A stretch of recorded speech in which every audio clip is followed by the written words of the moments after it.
বছরের শুরুতেই কৈলাসহরে পথ দুর্ঘটনায় প্রাণ গেল যুবকের, শোকের ছায়া। নতুন বছরের প্রথম দিনেই শোকের মাতম কৈলাসহরে। বুধবার রাতে এক মর্মান্তিক বাইক দুর্ঘটনায় প্রাণ হারালেন ৩৫ বছর বয়সী সুমন দে। তিনি শহরের একটি মিষ্টির দোকানের কারিগর ছিলেন।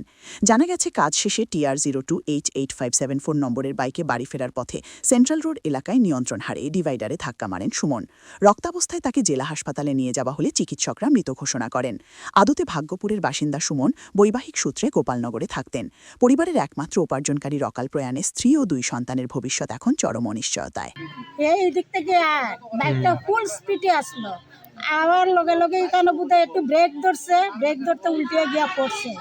মাথার মধ্যে হেলমেট আসলো, আর ওই তখন গিয়া পড়িয়া গিয়া এমনি উপরে পড়িয়া তার ওটা হয়েছে। ট্রাফিক পুলিশে সিগন্যাল দিছে, দিয়া লগে লগে থানাত কল করছে, পরে থানায় ইয়া নিয়ে গেছে। ফায়ার সার্ভিসে লইয়া গেছে। ফায়ার সার্ভিস এই জায়গাতেই নি মারা গেছে। জায়গাতেই বোধহয় মারা গেছে, এটা সঠিক জানি না, যদিও আমিও গিয়া তারে লাশই পাইছি। কোনানো পাইছেন হাসপাতাল? হসপিটালে ডিস্ট্রিক্টে পাইছি। আপনার কে হয়?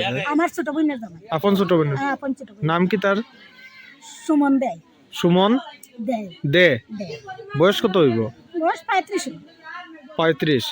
ছেলে মেয়ে আছে না? হ্যাঁ, 2টা মেয়ে আছে। আচ্ছা, কি করতো সে? সে দোকানে কর্মচারী করতো। কি আইবার পথে নি ঘটনা হয়েছিল? বাইকটা তার নিজস্বই আছে? হ্যাঁ, নিজস্ব বাইক। অন বডি হই তার? Body hospital. আচ্ছা আচ্ছা আচ্ছা। এটা কোন জায়গা? তার বাড়ি? বাড়িটা গোপালনগর। গোপালনগর। তো তার নিজের বাড়ি? হ্যাঁ।